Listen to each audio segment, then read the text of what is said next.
Bienvenida y esta es tu sala. Muchas gracias, Eli, por la invitación y más bien un gusto poder participar de estos conversatorios solidarios con el pueblo Ecija.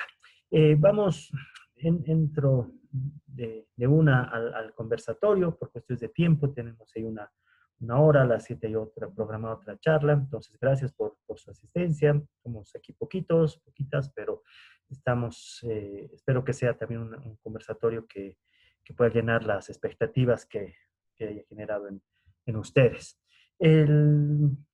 Este conversatorio, esta charla para hoy, Fat Studies y Gordофobias, hacia una socioantropología de los cuerpos gordos. Mencionarles que este tema emerge de una investigación interdisciplinaria que se realizó el 2017 hasta el 2018 bajo el título Estado Nutricional, bueno, ahí lo tienen, Estado Nutricional, Factores Biológicos, Factores Estructurales y Representaciones Sociales en torno a la obesidad y el sobrepeso en adolescentes del área urbana del municipio de La Paz. Estaba conformada por, digamos, dos equipos, un equipo más vinculado al área que más biomédica y a un área un poco más cuantitativa, y el otro al área social, en el cual yo estaba coordinando con algunas y algunos colegas, dedicado un poquito más a esta parte social y cualitativa. Entonces, de ahí surge un poco este tema, es un recorte de algo que emergió producto de esta investigación promovida por una división de la cooperación italiana, de la AICS, de la Cooperación Italiana para el Desarrollo, que está vinculada al Ministerio de Salud. Entonces emergió un poco la necesidad de saber estos elementos en torno a la obesidad, al sobrepeso, y se vio como población, digamos, objetivo del estudio adolescentes, considerando que era una de las poblaciones. En principio tenía que ver mucho con población infantil, pero luego se vio pertinente el trabajo con población adolescente, ya que informes, estudios anteriores estaban mencionando de, de un crecimiento paulatino en estos factores, digamos, de riesgo o en la prevalencia, como se llama, de obesidad y sobrepeso. Entonces, digamos que de ahí emerge, y lo que les expondré ahora un poco serán aspectos más relacionados con un balance sobre este tipo de estudios, los Fat Studies, sobre lo que se llamó la gordofobia, pero tratando de aterrizar un poquito más también en algunos de los principales resultados de este estudio, específicamente en torno un poco a este tema de la gordofobia, que ya les estaré comentando al respecto. Entonces, permítame, para introducir un poquito el tema, hacer una breve lectura de introducción. En la última década, según la Organización Mundial de la Salud, OMS, las enfermedades no transmisibles han matado aproximadamente a 41 millones de personas por año, lo que equivale al 71% de las muertes que se producen a nivel mundial. Estos son datos de la OMS 2018. Desde la perspectiva biomédica, hablar de obesidad y sobrepeso hace referencia al menos a dos ámbitos: el de la salud pública, asociados con las enfermedades no transmisibles, y el de la prevención, asociado con la nutrición y la alimentación saludable. Desde esta perspectiva, la alimentación no saludable o malnutrición aumenta el riesgo de sobrepeso y obesidad, estrechamente relacionados con estas enfermedades no transmisibles, como la diabetes tipo 2, hipertensión, enfermedades cardiovasculares, enfermedad respiratoria crónica y algunos tipos de cáncer. Según la Organización Panamericana de la Salud, la OPS, la malnutrición ha alcanzado proporciones epidémicas en el continente americano. El 62% de los adultos tiene sobrepeso o son obesos, y en el caso de la población infantil y adolescente, aproximadamente el 25%, datos del 2015. Los datos más recientes del Ministerio de Salud del Estado Plurinacional de Bolivia afirman que, debido al elevado consumo de comida chatarra y un mayor sedentarismo, la tasa de sobrepeso y obesidad a nivel nacional se ha incrementado del 21,1% en 1997 al 42,7% en 2017. Dicho de otra manera, según estos datos, 4 de cada 10 bolivianos tienen sobrepeso y obesidad. Bajo esta tendencia, la malnutrición se ha convertido en un problema de salud pública y ha demandado la atención de políticas sectoriales. En Bolivia, a través de la Ley del Marco de la Madre Tierra y Desarrollo Integral para Vivir Bien, se ha propuesto el paradigma del saber alimentarse para vivir bien. Esta ley establece que el Estado promoverá el derecho a la alimentación y a la salud con soberanía y seguridad alimentaria. En teoría, el paradigma del saber alimentarse para vivir bien surge ante el modelo capitalista que ha impuesto una industria alimenticia atentatoria contra la seguridad alimentaria en los denominados países en vías de desarrollo. La producción agroindustrial y las transnacionales de la comida ultraprocesada han cambiado los sistemas alimenticios tradicionales de cada región por productos transgénicos, cuyas propiedades nutricionales han sido alteradas, sin desestimar el uso excesivo de fertilizantes y conservantes químicos nocivos para la salud humana. Es así que la soberanía alimentaria se ha vuelto uno de los 13 pilares de la Agenda Patriótica 2025 para garantizar el derecho fundamental de los pueblos a una alimentación nutritiva, saludable, adecuada y suficiente para vivir bien. Acorde a estos principios, se ha consolidado el Plan Multisectorial de Alimentación y Nutrición del 2016 al 2020, instrumento de planificación que constituye el referente institucional para la intervención en la prevalencia de obesidad y sobrepeso como un problema de salud pública. En todo caso, a pesar de los incipientes avances en términos de políticas públicas, la obesidad y el sobrepeso parecen haber recibido poca atención desde las ciencias sociales. Dicho de otra manera, en los estudios sobre obesidad y sobrepeso realizados en Bolivia y Latinoamérica, se distinguen al menos dos corrientes investigativas: los estudios biomédicos y los estudios socioantropológicos. Por si acaso, los micrófonos, por favor. Pediría para que no se filtren audios. Que movete a la derecha, a la izquierda se va. Los micrófonos, por favor. Los niños de... Ale, tú puedes apagar los micrófonos que te molestan. Sí, voy silenciando ahí. Continuamos entonces, ¿no? Decíamos, dicho de otra manera, los estudios sobre obesidad y sobrepeso realizados en Bolivia y Latinoamérica se distinguen en dos tendencias: los biomédicos y los socioantropológicos. Los primeros, o sea, los estudios biomédicos, son más frecuentes y cuantiosos con relación a los segundos. Asimismo, los estudios biomédicos, que son usualmente de carácter positivista, fundamentados en encuestas nacionales especializadas, atribuyen a sus resultados mayor objetividad y cientificidad a sus técnicas. En cambio, los estudios socioantropológicos se inclinan hacia la comprensión de los fenómenos sociales desde paradigmas interpretativos o bien mantienen una visión crítica con relación a las generalizaciones planteadas por los estudios biomédicos sobre la obesidad y el sobrepeso. Entonces vemos ahí que hay dos tendencias: una más cuantiosa, que se legitima como objetiva, científica, la biomédica, y una tendencia un poco más incipiente, la socioantropológica, que está más bien debatiendo un poquito desde ámbitos interpretativos, críticos, a ver cómo entender este fenómeno de la obesidad, del sobrepeso.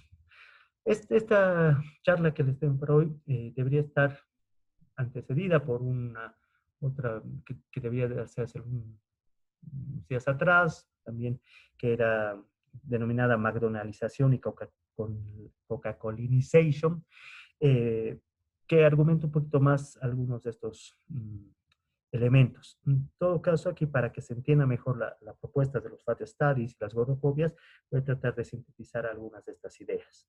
En los últimos 10 años, los estudios biomédicos han incorporado en sus investigaciones variables socioeconómicas y culturales, a la par de otras variables como el sexo y la edad, con la intención de dotar de un enfoque social a las tradicionales mediciones antropométricas como el IMC, o índice de masa corporal, que es el dato indispensable y universal para la medición del sobrepeso y la obesidad. Probablemente conocen la fórmula del IMC, el índice de masa corporal, que es el peso de una persona en kilogramos divididos por el cuadrado de la altura en metros, es decir, kilogramos sobre metros al cuadrado. Entonces haríamos 60 kilos y pues mide 1,50, ese 1,50 al cuadrado, se hace esta división y de ahí debe salir el índice de masa corporal. Cuando el índice de masa corporal es igual o superior a 25, se estaría en un rango de sobrepeso. Y la obesidad se mediría con un IMC igual o superior a 30. Entonces eso es un poco lo que se establece esa fórmula, ¿no? Universalizada. El problema radica que las condiciones socioeconómicas han sido reducidas a simples variables estadísticas, invisibilizando el hecho de que se trata de factores estructurales asociados a dinámicas sociales como la división sexual e internacional del trabajo, las variaciones en la composición familiar, las políticas públicas asociadas a la industria alimentaria, entre otras. Inclusive, la desagregación de datos estadísticos por sexo no ha dado cuenta de las asimetrías sistemáticas de género con relación a las oportunidades, decisiones y limitaciones de las mujeres respecto a las variables socioeconómicas. Tampoco han brindado luces sobre las relaciones de poder que se ejercen sobre los cuerpos, con posibles derivaciones en trastornos alimenticios asociados a la autoimagen, tendencias suicidas relacionadas con el acoso escolar y o la proliferación de gordofobias. Desde la mirada crítica de los estudios socioantropológicos, se ha planteado la necesidad de no referirse exclusivamente a una sola noción de obesidad, sino por el contrario hablar de obesidades. Pluralizar la obesidad, que no es solo una cuestión así de forma, digamos, implica entender distintas formas de experimentar, percibir y determinar situaciones relacionadas con el estado nutricional, los consumos alimenticios y los llamados estilos de vida. Precisamente, hablar de obesidades ha puesto en duda que la solución a este problema de salud pública se trate simplemente de un cambio en los estilos de vida individuales, pues al estar relacionados con factores estructurales no dependerían de decisiones personales, sino de relaciones de poder que hacen que la persona obesa se asuma como la única culpable de su enfermedad, entre comillas, condicionando su bienestar a cambios en su conducta alimenticia. Entonces, los estudios que abordan los factores socioeconómicos pueden ser de dos tipos: estudios estadísticos biomédicos y estudios socioantropológicos. Los estudios que abordan los factores socioeconómicos como variables estadísticas son generalmente aplicados en el marco de la biomedicina. Suelen relacionar dichos factores con el nivel educativo y los ingresos económicos. Por el contrario, los estudios con influencia socioantropológica intentan superar el enfoque biomédico, evidenciando la complejidad de los consumos alimenticios en un marco de relaciones sociopolíticas, estructurales y estructurantes. Entonces, uno de los temas aquí claves es que se asume que la obesidad, el sobrepeso, sería producto exclusivamente de estilos de vida. Y estos estilos de vida serían decisiones personales individuales sobre lo que comes, sobre tu actividad física, sobre tus consumos, tus prácticas, etcétera. Lo que está planteando estas visiones socioantropológicas es que aquí hay unas condiciones sociales estructurantes y estructurales que discuten que sea una cuestión simplemente de decisión de un tipo de estilo de vida o el cambio de un estilo de vida ya implicaría pues salir de esta condición de obesidad o de sobrepeso. Entonces, por un lado, estos estudios biomédicos a través de estadísticas, como decíamos, encuestas, por ejemplo, la encuesta mundial de salud escolar, realizada en diferentes países de Latinoamérica, habrían puesto, bueno, también aquí en Bolivia se han dado esta encuesta mundial de salud escolar, tenemos algunas otras encuestas especializadas en el ámbito de la salud, empiezan a ver que habría una relación, como decíamos, entre el nivel educativo y los factores, los ingresos, ¿no? Es decir, hay una relación entre ingresos económicos de familias y el nivel educativo de esas familias con relación a la obesidad y el sobrepeso. Dependiendo de los países, los resultados han sido variables en esta línea. En algunos, y que parecía ser un poco la tendencia, se asume que a menor nivel educativo hay mayor prevalencia de obesidad y sobrepeso. Y a la par, a menor nivel de ingresos económicos, también habría mayor obesidad y sobrepeso. En otros países ha salido, no ha sido tan determinante. Algunos decían puede haber familias con nivel educativo muy alto y hay obesidad, o con niveles de ingresos altos y también. Es decir, frente a lo que se podría pensar, estaban discutiendo que no es una cuestión, digamos, se puede asumir la obesidad y sobrepeso una cuestión de ricos, por ponerlo así, de forma simplificada, sino más bien parecería ser que es una cuestión de bajo nivel educativo, que estaría asociado a tipo de consumos, es decir, falta de información, no se está muy conscientes o informados sobre nutrientes, sobre productos saludables, y que además habría una tendencia a que menores ingresos económicos implicaría acceso a comida menos saludable o que está más propensa a generar obesidad y sobrepeso. Como les digo, estos estudios no han logrado, digamos, marcar claramente una tendencia, digamos, al respecto, ¿no? De esa manera, a pesar de la diversidad de resultados generados por este tipo de estudios, la tendencia a nivel mundial apunta a asociar la obesidad y el sobrepeso con la pobreza. Y esto es interesante porque remarcan el bajo nivel educativo y otros problemas de salud pública como el consumo de alcohol y tabaco como causas sociales de esta llamada epidemia global. Esta tendencia analítica, marcada por una clara estigmatización de la pobreza, que asociaría a los pobres como ignorantes, adictos y enfermos, ¿no?, advierte sobre las limitaciones de reducir los factores socioeconómicos a simples indicadores estadísticos, razón por la cual se ha abierto el debate desde los estudios sociales. Entonces, sería como, parecía ser desde estos estudios que hay mayor prevalencia de obesidad y sobrepeso en poblaciones pobres, empobrecidas, asociadas a estos factores de consumo adictivo como alcohol y tabaco, y que además tienen pues bajo nivel educativo, ¿no? Esta cuestión de ignorancia, adicción y enfermedad, porque se asume más la obesidad y el sobrepeso como una enfermedad o como un factor detonante de estas enfermedades eh, no transmisibles. Ante esto, entonces, los estudios socioantropológicos, desde una visión más crítica, empiezan a cuestionar estos planteamientos. Estudios basados en algunos insumos teóricos de Bourdieu sobre el hábitus, estas estructuras estructurantes, han planteado que al ser la obesidad una consecuencia directa de los cambios ocasionados por el proceso de modernización y globalización, como la producción en masa, el maquinismo doméstico ocasionado por el incremento del tiempo laboral y el aumento calórico de nuevos alimentos ultraprocesados, muchas de las conductas de la vida diaria de los sujetos, incluyendo las generadoras de salud o enfermedad, son llevadas a cabo por la fuerza de la costumbre o la práctica, sin pensar en lógicas estructurantes de las cuales los agentes sociales están poco conscientes. Es decir, procesos de urbanización, de globalización, división sexual del trabajo, tiempos dedicados al trabajo en desmedro de tiempos dedicados a la preparación, elaboración de alimentos, el tiempo de ocio, la incorporación de una serie de equipos electrónicos, de mecanización de ciertos procesos, estarían explicando más bien tendencias hacia la obesidad y el sobrepeso. Es decir, gente que más bien necesita mucho tiempo invertir en su trabajo, pues tienen por ahí menos posibilidades de tener un tiempo para un desayuno, para prepararlos, o tienen que optar por comer en la calle o comida rápida.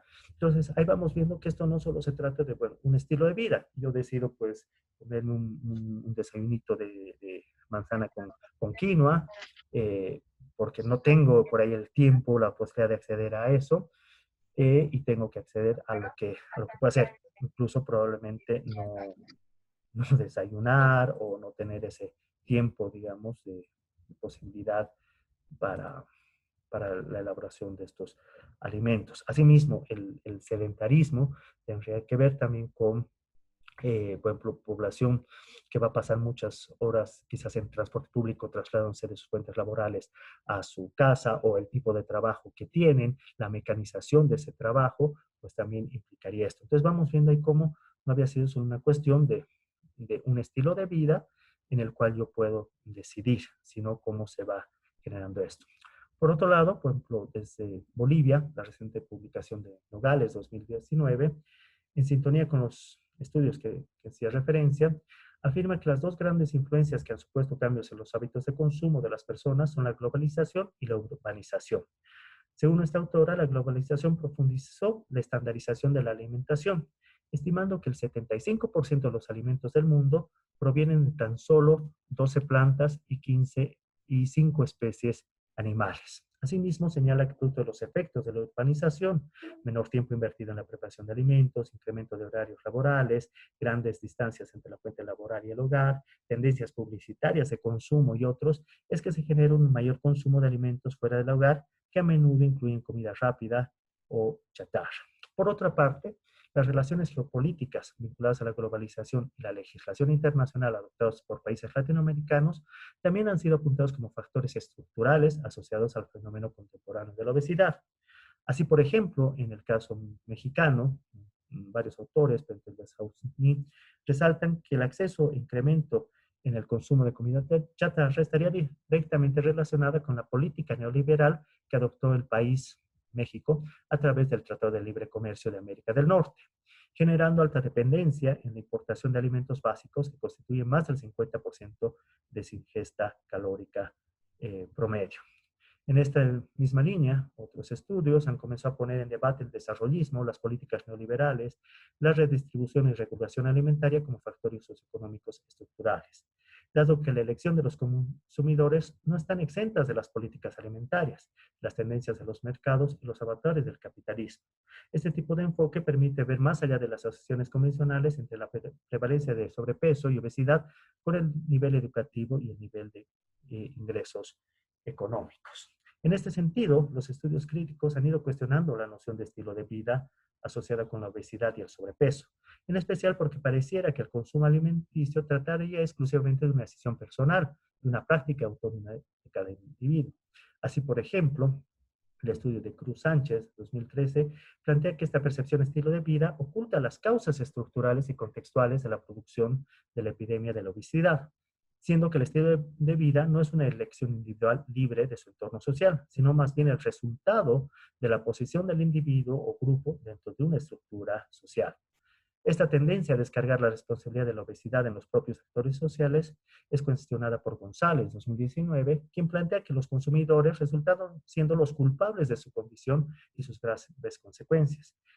Y ahí él menciona, ¿no? Diabetes por comer demasiado azúcar, hipertensión por comer demasiada grasa y sal, obesidad, demasiadas calorías y poco ejercicio, malnutrición por no comer saludablemente.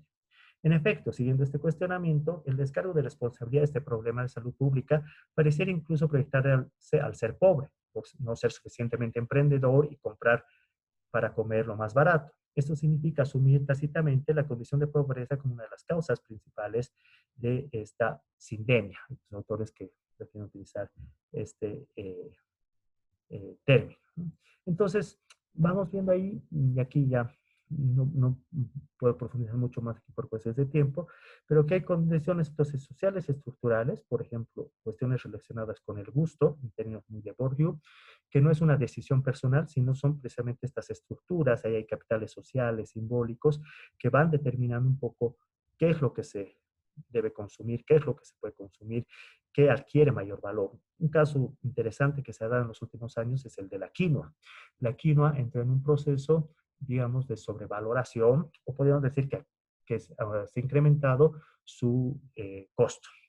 De tal manera que comunidades productoras de quinoa, por ejemplo, las que están ahí situadas al norte de Potosí, sur de Oruro, ¿no? En torno a esta región del Volcán Tumpasa, norte del Salar de Uyuni, han sido comunidades productoras que por las demandas del mercado sobre la quinoa han sido comunidades productoras, pero ya no llegaban a consumir la quinoa, es decir, todo esto era vinculado hacia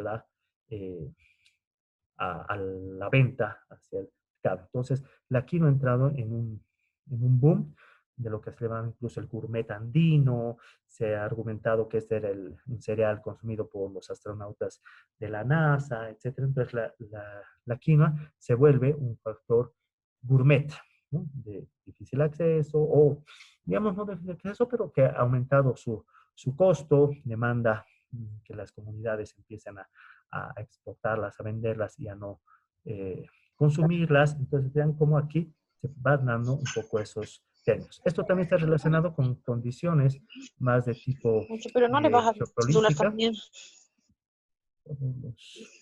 Los ¿Qué?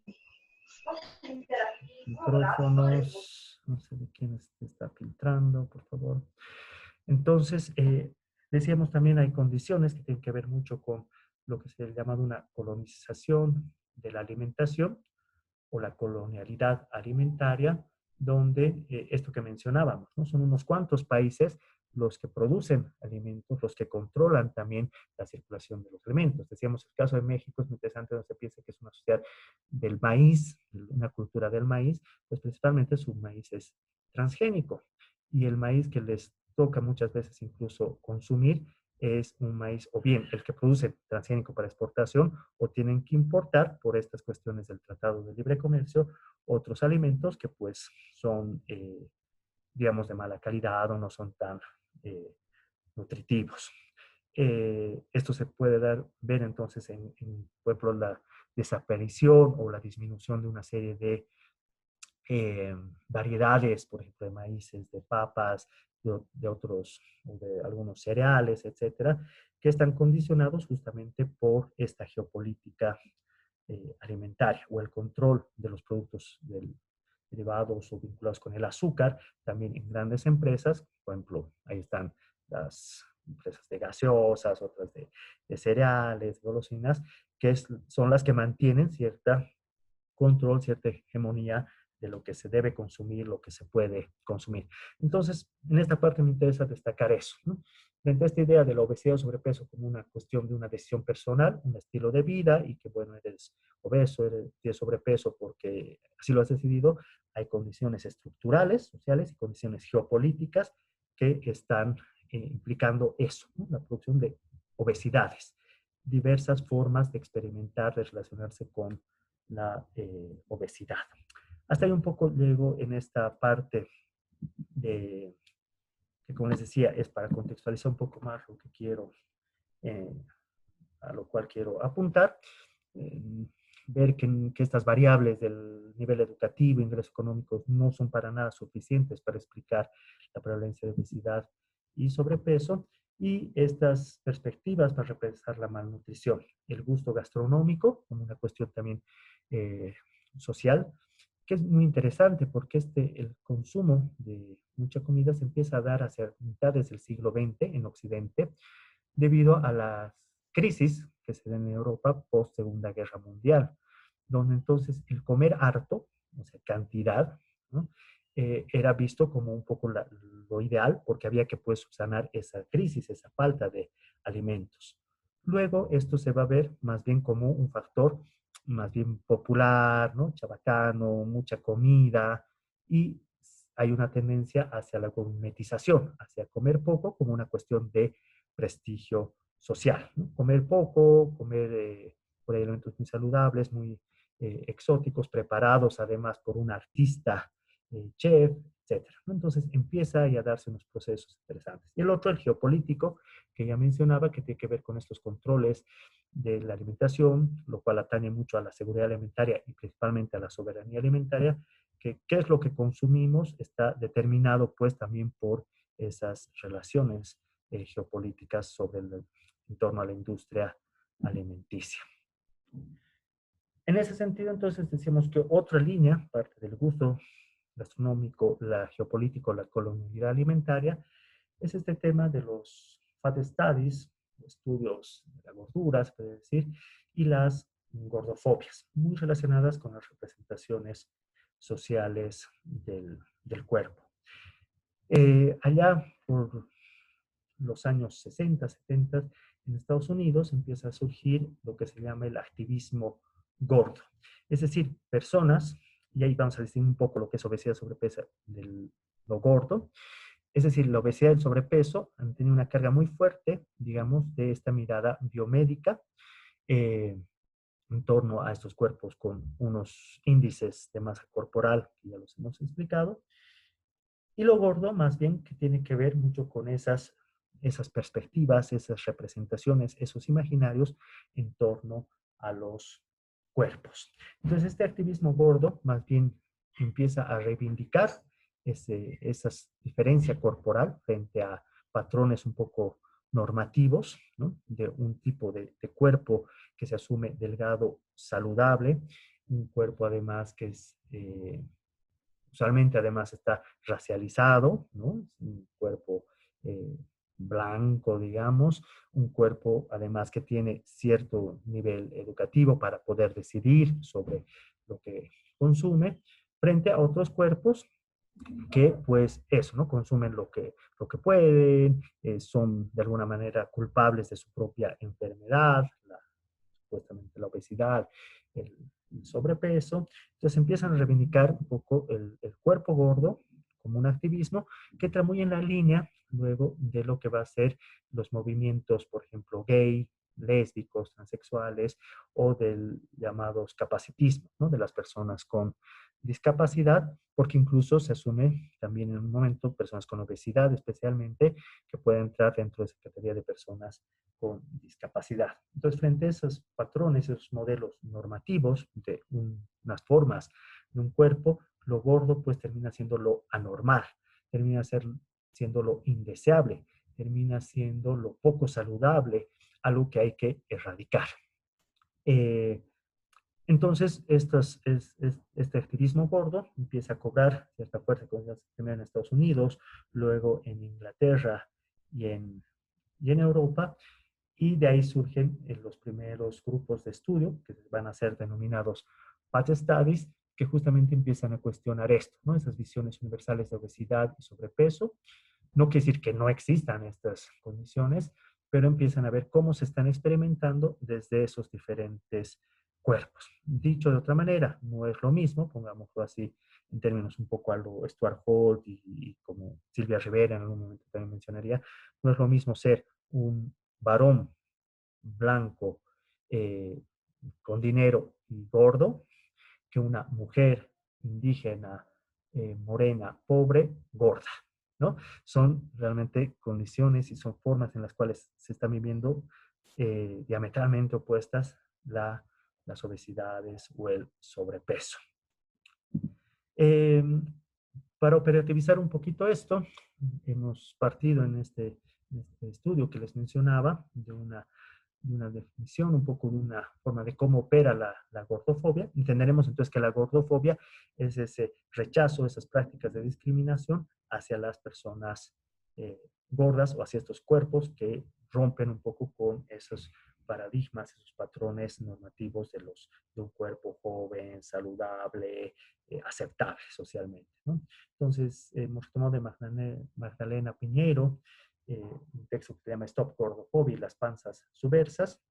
Son movimientos así, ¿no? Muy subversivos, muy activistas, que como les digo, entra muy dentro de esta línea de lo transexual, lo LGBTI, el capacitismo, ¿no? Que están ahí cuestionando un poco estas formas, estas visiones de los cuerpos, porque entienden que está también conectado con eso, ¿no? Entonces, ella plantea que las gordofobias funcionan, son prácticas de discriminación en tres niveles, ¿no? Una discriminación cultural, cuando los sujetos gordos son representados asociados con la sociedad, vaguedad, dejadez por otras personas no gordas.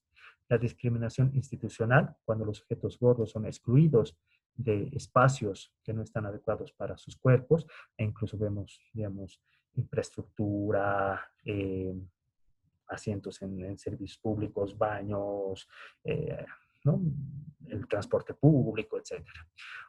E incluso una discriminación social cuando los sujetos gordos son excluidos de relaciones afectivos sexuales, es decir, la gordura como una cuestión de desprecio, ¿no? O sea, alguien no puede enamorarse, coquetear, seducir a una persona gorda, supuestamente, y padecen además acoso callejero y bullying, son víctimas también. Entonces, hemos distinguido esos tres niveles de discriminación en los cuales operan las gordofobias.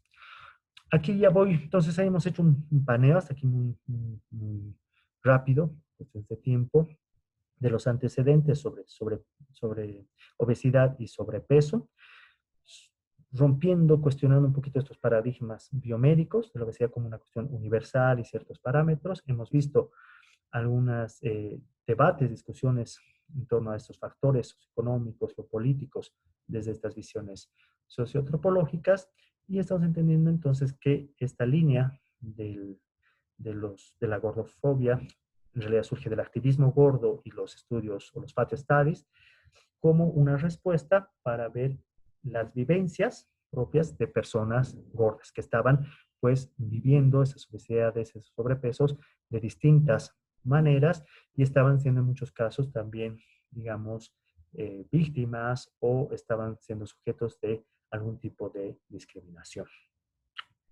Entonces, en esa línea, en el trabajo que les comentaba, que se hizo, que es más amplio, pero estoy haciendo este recorte, se hizo un trabajo con adolescentes, ya les mencionaba, en diferentes unidades educativas de la ciudad de La Paz. Ahí tienen un poco el listado de estas unidades educativas, donde había fiscales de convenio y particulares. Las observaciones de campo que se hicieron eran datos generales sobre infraestructura deportiva y espacios de recreación. A ver, ¿con qué espacios? Porque ten en cuenta que uno de los factores que se asume que están vinculados a obesidad, a sobrepeso, es el tema del sedentarismo o el tema de la actividad física. Datos generales sobre la población estudiantil, información sobre el entorno comercial próximo, pensiones, mercados, kioscos de galasinas, otros espacios de consumo alimenticio, datos generales sobre actividades físicas durante los recesos, las clases de educación física y la relación entre la oferta de alimentos, porciones, calorías, grasas, precio y frecuencia de estos consumos, ¿no? Se hizo entrevistas a directores del nivel secundario, asesores de curso, profesores de educación física. Cada cual de estos actores también tenía una intención de ver un poquito mejor, de profundizar un poco más en alguno de estos aspectos. Encargados del área de psicología, encargados del área de enfermería, las juntas de padres y madres de familia, vendedores de kiosco. Entonces, se hizo un poco ese proceso de entrevistas. Y la parte central, digamos, al menos de esto que les comparto, se hizo a través de grupos focales con los adolescentes, ¿no? Entonces, se hizo, participaron en total un número de 163 estudiantes, 84 varones, 79 mujeres. Hicimos unas dinámicas interesantes utilizando los emojis del Facebook, a partir de detonando con ciertas imágenes, ¿no? Entonces ahí pueden ver, digamos, ¿no? Entonces mostraba estas imágenes y ahí se pedía que generen este tipo de reacciones y desde ahí empezábamos un poco a debatir con estudiantes, ¿no? Eh, de acuerdo a la unidad educativa, que está la distribución de los grupos focales, de cuántas personas participaron en cada uno de estos grupos. Se hicieron 3 tipos de grupos focales, es decir, un grupo exclusivo de varones, otro grupo exclusivo de mujeres y otro grupo mixtos. Y fue interesante porque ahí había que ver un poco cómo cuando estaban varones y mujeres en diferentes grupos, pues salían otras cosas que cuando se hablaba en los grupos mixtos, ¿no? Entonces ahí un poco mostrándoles las dinámicas. Por curso, ¿no? Participaron de segundo, tercero y cuarto de secundaria, un poco en lo que nos enfocamos. Participantes por edad, ¿no? En estos grupos, más o menos de estos rangos de edad, que son con quienes hemos estado trabajando. Entonces aquí ya les voy a mencionar un poquito de los resultados. Estamos con un poquito de tiempo. Entonces, uno de los primeros elementos que estaba muy relacionado con esto de las gordofobias era indagar sobre la autoestima, ¿no? Sobre la autoimagen corporal de los adolescentes. Pensemos que es además una población, decíamos también que esta información estadística nos decía que estaba creciendo la prevalencia de sobrepeso y obesidad, pero también que están en una transición donde el tema del cuerpo, los factores asociados al cuerpo, son pues bastante fundamentales, ¿no? Es decir, son etapas justamente de cambios hormonales, de crisis, ¿no? Como su nombre un poco dice, de adolescencia. Entonces, indagar en la autoimagen fue uno de los elementos claves en el trabajo de los grupos focales, ¿no? Entonces, aquí más o menos hemos comparado esto, ¿no? La autoimagen, un poco lo que iba saliendo, percepciones que podemos decir eran un poco la realidad, lo que estaban viendo los adolescentes, la expectativa que tenían ellos respecto a la autoimagen, los ideales estéticos y los estigmas sociales, ¿no? Entonces hemos ido cruzando estos con algunos elementos, con otras variables como la autoestima, la vergüenza, la evasión y lo políticamente correcto, ¿no? Entonces, un poco ese cruce realidad-autoestima era el cuerpo propio, es decir, el cuerpo que tengo y bueno, finalmente lo acepto tal cual como es, ¿no? Pero también había muchas acciones de vergüenza, es decir, un cuerpo inestable era una acción de no estoy contento con el cuerpo que tengo, o prácticas de evasión, invisibilizar un poco el cuerpo. Y es interesante como por el uso de cierto tipo de vestimenta, de llevar el cabello, tenía que ver también con, por ejemplo, ocultar aspectos que estaban relacionados con la gordura o con algún atributo que asumían pues que irrumpía un poco o sería fuera de lo normal, ¿no? Y lo políticamente correcto era un poco el cuerpo normal, ¿no? Después eran, bueno, finalmente tengo un cuerpo eh, normal, ¿no? La expectativa, por ejemplo, ¿no? Era tener un cuerpo esbelto, ¿no? O por lo menos un cuerpo aceptable.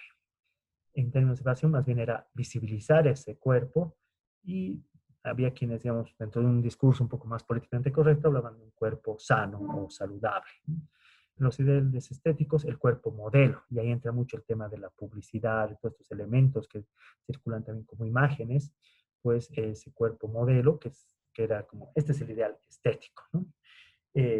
Pero que se asumía al mismo tiempo como un cuerpo inalcanzable. Este es el modelo, pero yo nunca lo voy a alcanzar.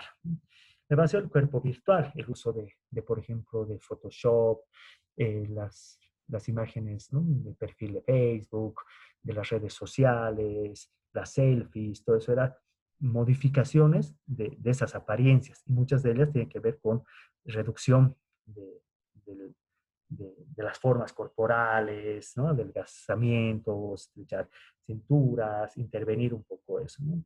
Y lo políticamente correcto, un poco ese cuerpo ideal, que de alguna manera sería un cuerpo normal y sano. Pero también había muchos elementos de estigmas sociales, es decir, esta especie de un cuerpo propio que es finalmente tengo un cuerpo que es producido no por una decisión más bien personal, o es que me han convencido de que de alguna manera soy así.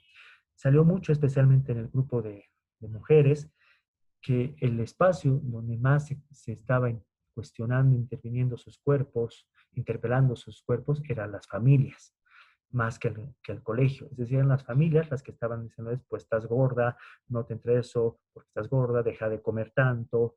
Entonces terminaban conscientes de que eran personas que estaban gordas, pero no tanto porque se vean a sí mismas, sino porque estaban siendo vistas por sus familias.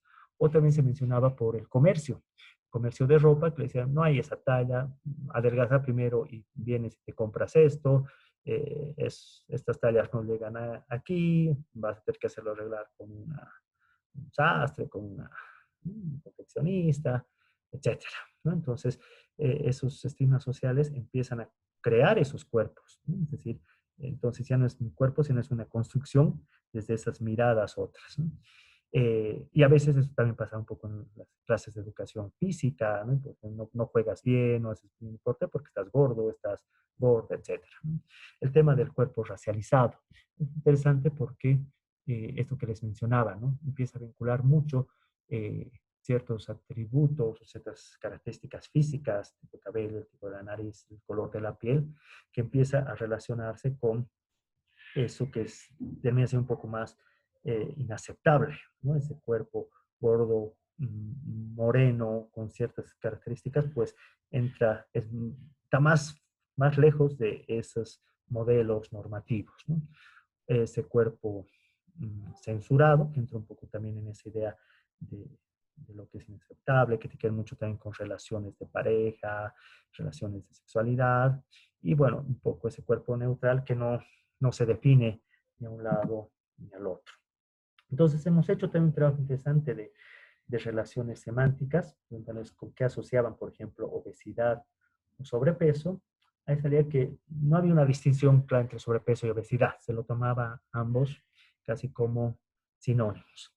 Aquí quiero llamar la atención sobre precisamente la principal asociación con la que se hacía obesidad y sobrepeso en estos grupos era con estigmas, ¿no? Entonces, el tema de los estigmas sociales es con lo que más estarían asociando los adolescentes términos como obesidad y sobrepeso, en el cual gorda, es ya un estigma, ¿no? Ale, Sí, sí. Ale, parece que hay algún problema con el audio.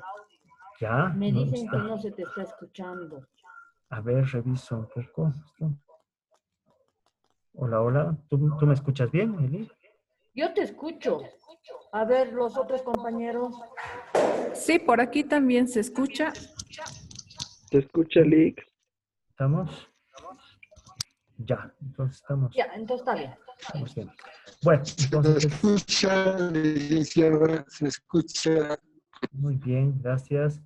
Entonces decíamos, ¿no? Con lo que más están haciendo es con esos estigmas, donde gordo, gorda, u otras expresiones, ¿no? Chancho, chancha, ballena, etcétera, vaca, ¿no? Empiezan a aparecer siempre en condición de estigma. Entonces, llama la atención esto, ¿no? Porque si vemos, por ejemplo, comparamos, en segundo lugar aparece un poco el tema de mala alimentación, es decir, se relaciona obesidad, sobrepeso con mala alimentación. En menor medida, vean, enfermedad, factores emocionales también apareció, es interesante, actividad física, menor relación, y apareció también el tema del bullying, que aquí bullying y estigmas habría que relacionarlo, es decir, diríamos que bullying hay que sumarlo a estigma, porque precisamente todas estas expresiones estigmatizantes, pues luego hablando ahí con los docentes, eran formas prácticas muy cotidianas, muy normalizadas en las unidades educativas, incluso por los profesores, regentes, etcétera, ¿no? Entonces, bullying y estigma yo le sumaríamos, digamos, ¿no? El factor emocional, como les decía, es importante porque se mencionaba mucho que obesidad, sobrepeso estaría relacionado con llenar vacíos, con gente que habría tenido algún tipo de problema y que comía más o que tenía esto por una cuestión así emocional, una pérdida, una falencia ante la cual se estaba queriendo subsanar. Eh, Esa es la primera asociación semántica, las barras rojas son obesidad, las azules sobrepeso. La segunda relación semántica, es decir, en segundo término con qué lo relacionaban, nuevamente aparece el tema de estigma, como les digo, lo sumaría tema de bullying. Ahí recién aparece un poco el tema de enfermedad, un poco más de fuerza, y también sube el de la actividad física. También el consumo de comida chatarra, se empieza ahí a mencionar que habría que relacionarlo con mala alimentación. Lo interesante es que los adolescentes muchas veces no relacionan directamente las dos cosas. Es decir, van a asumir, por ejemplo, que el consumo sí de unas hamburguesas con papas fritas, unas salchipapas, con comida chatarra, pero no necesariamente ven en el mismo sentido, por ejemplo, el que no incorporen tanto verduras o frutas en su alimentación. Es decir, hay la comprensión, un poco la percepción sobre lo que sería mala alimentación, está muy vinculada con estas casi como estereotipos de lo que sería una comida chatarra. Ahora, otra cosa interesante fue que ellos lo mencionaban, pero también eran asiduos consumidores de comida chatarra, ¿no? Entonces ahí es interesante un poco entre la percepción y la práctica, ¿no? Buena parte de sus consumos en los recreos, fuera de colegio, estaba vinculada con comida chatarra, o por ejemplo el consumo de golosinas, que tampoco era visto como la típica comida chatarra, o las mismas gaseosas, por ejemplo. Siempre era así, la hamburguesa con papas, esa es la chatarra, pero una serie de elementos altos en azúcares, en grasas, o esta mezcla de grasa y azúcares, no eran percibidas tanto así como una comida chatarra o como malnutrición. Y la tercera relación semántica, es decir, en tercer lugar, ya ahí prima la mala alimentación, aumenta, vean, el factor emocional, también un poco la actividad física, ¿no? Entonces, esas son un poco esas relaciones, y aquí nos llamó mucho la atención el tema de los estigmas. Es decir, obesidad, sobrepeso está fuertemente vinculado con procesos de estigmatización, con estas condiciones de gordofobia, de esa discriminación especialmente cultural y social, aunque también ciertamente relacionado con ciertos hábitos de la discriminación institucional. Como les decía, por ejemplo, en actividades de la educación física, pues muchas veces quedaban al margen o menos relegados las personas gordas o los gordos y las gordas, porque se asumía que pues, no iban a aportar mucho, que se iban a cansar, etcétera. O un factor también que fue interesante ver era cómo, por ejemplo, estos espacios, en el caso a la actividad física, básicamente los patios de las unidades educativas son canchas de fútbol, y son canchas de fútbol para la práctica masculina. donde terminan principalmente las mujeres alrededor de estos espacios, o bien viendo el partidito, los partidos que se están dando, o en otro tipo de actividades. Es decir, participan menos de actividad física porque estas están siendo tomadas, copadas por el fútbol y por varones. Y varones que no juegan fútbol y que están, pues también quedan al margen de esa actividad física. Y no hay ningún tipo, digamos, de políticas institucional, así que pueda controlar un poco esto, ¿no? Es decir, hay un montón de balones pateándose, todos jugando fútbol y pues otros quedando al, al margen, ¿no?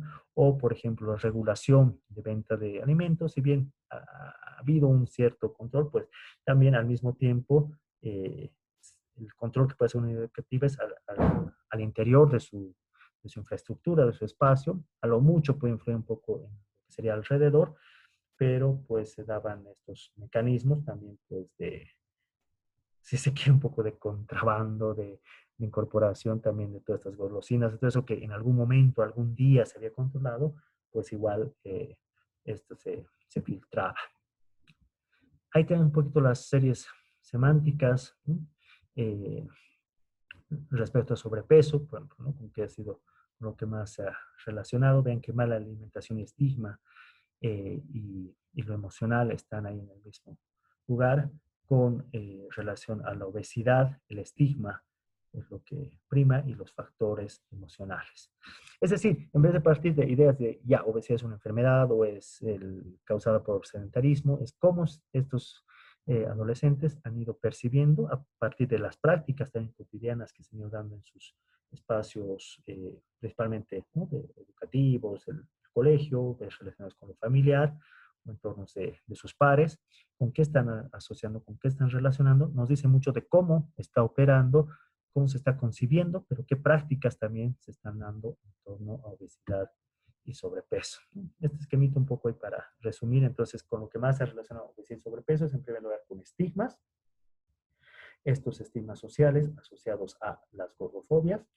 Por si acaso la aclaración gordofobias con arroba tiene que ver un poco porque hay autoras desde líneas feministas que han destacado que la vivencia de la condición gorda, si quieren, en mujeres es mucho más, digamos, es mucho más pesada, mucho más densa, pesa mucho más por una serie de cuestiones, ¿no? El tema de la mujer como objeto del deseo, pues la mujer gorda está exenta de objeto del deseo, o más bien está asociada con que son más bien altamente demandantes de una sexualidad, ¿no? Pues, muy, muy calientes, entre comillas, ¿no? Este tipo de asociaciones se hacía, o rechazadas, pero al mismo tiempo entonces que estaban como necesitadas, etcétera. Entonces, desde el feminismo ha habido un fuerte aporte a evidenciar la gordafobia, más bien, ¿no? Es decir, como una cuestión particularmente con un peso especial sobre el cuerpo de la mujer, y distinguir un poco de la gordofobia como algo más vivido por los varones. La mala alimentación, pero como decíamos, en este entendido y malentendido de lo que puede ser una buena alimentación y mala alimentación, y en menor medida relacionado con la enfermedad y con los factores emocionales. Por cuestiones de tiempo, un poquito las reflexiones finales. Estos son los resultados que hemos ido teniendo en estos grupos focales que les comentaba, que son también muchas veces complementados con estas entrevistas, esta observación de campo. Mencionar, ya como parte un poco de esta reflexión final, que el activismo gordo y los fat studies parecen haber marcado la tendencia en un campo que irónicamente la investigación sobre obesidad y sobrepeso ha prestado poca atención: el cuerpo. Parece contradictorio, ¿no? Hablando de obesidad y sobrepeso, y lo que menos en el grupo de los estudios es en el cuerpo como tal. Se ha visto la obesidad y el sobrepeso como un factor, como una enfermedad, como una condición, pero el cuerpo había sido desatendido. Entonces, el activismo gordo y los fat studies han puesto énfasis en hablar desde el cuerpo, ¿no? De acuerdo con Olea 2019, la gordura es leída como un marcador de decisiones de estilo de vida inapropiadas, interpretadas como irracionales al ir directamente en contra del imperativo médico y social del cuidado del yo. Por tanto, se la asocia con el abandono implícito de las responsabilidades ligadas a la ciudadanía. Entonces, en estos estigmas también carga mucho eso, ¿no? Gente descuidada, dejada, que no quiere emprender, no quiere asumir sus responsabilidades, es decir, está yendo contra un poco esas normativas sociales de la salud, del mantenimiento del cuerpo, etcétera, ¿no?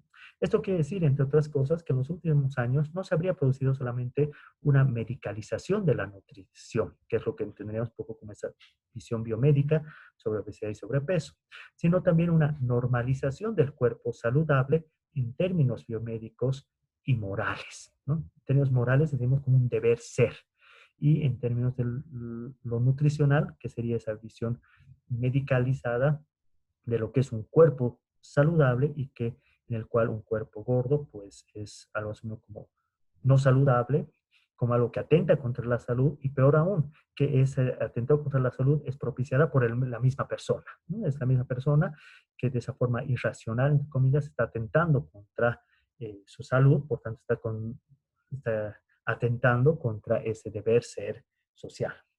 El cuerpo, en este sentido, entonces el cuerpo ha sido el tema un poco central de discusión de lo que son las gordofobias, de lo que son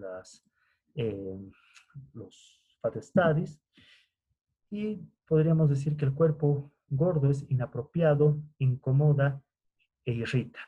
Sin embargo, y con esto, que sea con esta pregunta, que es una pregunta así abierta, ¿hasta qué punto se puede asumir que el cuerpo gordo constituye una verdadera transgresión al sistema?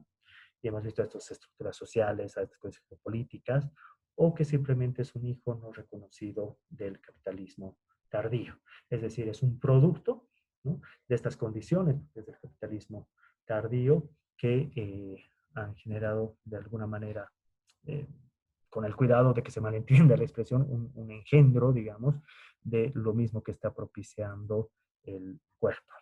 Entonces, con eso estaría cerrando esta conversación. Espero que los elementos, los insumos que han sido brindados de forma muy, muy acotada, muy sintética por cuestiones de tiempo, pero hayan llegado por lo menos a provocar esto, ¿no? Porque se está planteando una socioantropología del cuerpo gordo que interpele estas visiones universales, biomédicas, positivistas de la obesidad y sobrepeso, de ver estructuras, condiciones, relaciones geopolíticas y de empezar a entender cómo desde la práctica social esta obesidad y sobrepeso se está viviendo como un fuerte estigma social, con unas fuertes condiciones y afecciones emocionales que pueden ser la causa de la gordura, lo emocional, o puede ser esos estigmas los que están provocando ciertos factores emocionales, incluso, como decíamos, a veces suicidios o, por ejemplo, estos temas como la anorexia, la bulimia, que son la contracara de la obesidad, es decir, están directamente relacionadas y de esa manera se está viviendo un poco esas obesidades. Hasta ahí llego con la charla. No sé, Eli nos dará si tenemos unos minutitos para por ahí, si hay algunas dudas, preguntas, comentarios.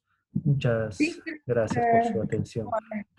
ay, mil gracias, Ale. Creo que podemos contar con unos breves minutitos, unos 5 minutos, para una ronda de preguntas, dudas, complementaciones.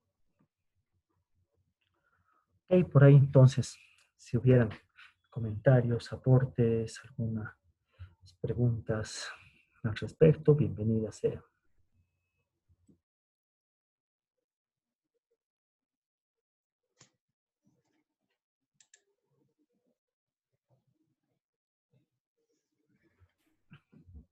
Nada de nada. O ha quedado muy claro o no se ha entendido nada. No, Ale, ha estado fabuloso. Me parece un tema súper interesante, importante más que interesante, importante, y darle esta óptica, la que siempre hablo con los estudiantes, dar esta mirada con los lentes de antropólogo, pues es muy, muy, muy, muy importante en estos días porque, bueno, estamos en una sociedad en la que comemos cualquier cosa, a cualquier hora, etcétera, etcétera, y ya ves que recae no solamente en una mala alimentación, sino en una enfermedad que puede traernos y acarrea, además desde muy niños, grandes problemas. En México estuve el año pasado en la Ciudad de México y algo que me ha impresionado es la comida chatarra, las bolsitas, y es una tienda inmensa, entré y eran pura bolsitas de pura grasa, ¿no? que nachitos, que chisitos, que las cremas, impresionante. Y el nivel de obesidad en esa ciudad es pues impresionante, ¿no? Gente gorda, además con muchos problemas de salud, etcétera, ¿no? Y como tú bien dices, se añade no solamente el aspecto físico, sino también de alguna manera, pues, el maltrato a las personas, ¿no? Es como que, ay, la gorda o el gordo ese, ¿no? Y bueno, te agradezco muchísimo, ese era el comentario que quería hacerte, Ale, y me ha parecido muy, muy, muy importante. Gracias, Eli. Creo que por ahí hay alguien que quería preguntar. Sí, buenas tardes. No sé si se me escucha. Sí, Sí, Anne. Sí, ok. Buenas noches. Muchas gracias por la charla, primeramente. Muy interesante, es una temática que sinceramente me parece que es importante de tocar, en el sentido de que hoy en día creo que hay muchos factores. Yo tengo una pequeña estadística que llevo hace años, trabajo con niños y con jóvenes haciendo ejercicio, actividad física. Entonces, muchas veces llegan aquí a la escuela niños y jóvenes o los padres, ¿no? Con la visión de que vayan a hacer ejercicio porque hay que adelgazar. Pero yo siempre me he dado el trabajo de preguntar a los padres por qué la obesidad, ¿no? ¿Qué pasó con el niño? ¿Qué pasó con el joven? Y creo que hay diferentes factores. En especial yo he visto que en La Paz no es tanto un factor económico, ¿no? Sino es un factor tiempo, porque los padres como que tengo que trabajar, ¿sabe qué, profe? Es que yo no estoy en casa, y tengo incluso alumnitas que me dicen, es que, profe, yo me cocino lo que puedo, ¿no? Y por lo general, ¿qué es lo que cocina? Es arroz, papa y asado, o arroz, papa y pollo. Entonces, creo que son muchas aristas que se ha abordado hoy día también en la charla, y es importante seguir recopilando, creo, datos, porque nos ayuda a entender qué está pasando socialmente, ¿no? Cuál es la función de la familia, cuál es la nueva visión de la alimentación inclusive, porque a comparación de países que tienen la tasa alta de obesidad, que son Canadá, Estados Unidos, hablemos de México también, acceder a una buena alimentación en Bolivia todavía es económica, ¿no? Pero creo que hay que abordar este tema desde varios ángulos en nuestro país, en La Paz. Yo, como les digo, he tenido esa experiencia ya durante 7, 8 años, que vamos viendo, ¿no? Esto es muy recurrente, no es el tema económico, sino más bien la gente que tiene menos recursos y que viene aquí a la escuela, por lo general es delgada o tiene muy buen timing, que le decimos nosotros, muy buena aceptación al ejercicio físico, porque tienen una alimentación más equilibrada, ¿no? En cambio, la gente que tiene un poco más de recursos muchas veces cae en lo opuesto, ¿no? En la comida rápida, en la comida chatarra. Entonces, la verdad me parece interesante tal vez aunar esfuerzos y poder juntar más datos, ¿no? Acerca de esto, y es un fenómeno bien interesante a comparación de lo que pasa en Canadá, como usted, o en estos países de primer mundo, porque ahí un desayuno en McDonald's son $2. Un desayuno saludable son $13, $14. Entonces, ahí es donde está el cambio, ¿no? Realmente ahí sí se puede hablar de que el factor económico es lo que influye en la obesidad, pero aquí en Bolivia es un fenómeno inverso, no sé, es extraño. Solo quería hacer ese aporte para que, pues, se pueda ver desde varios ángulos, ¿no? Desde varias experiencias también, este tema de la obesidad. Genial, gracias, Anel. Creo que por ahí Vivi cambia también. Vivi, tenías Sí. Gracias, Ale. ¿Cómo estás? Quería consultarte, tu base de datos es en base a este grupo de adolescentes,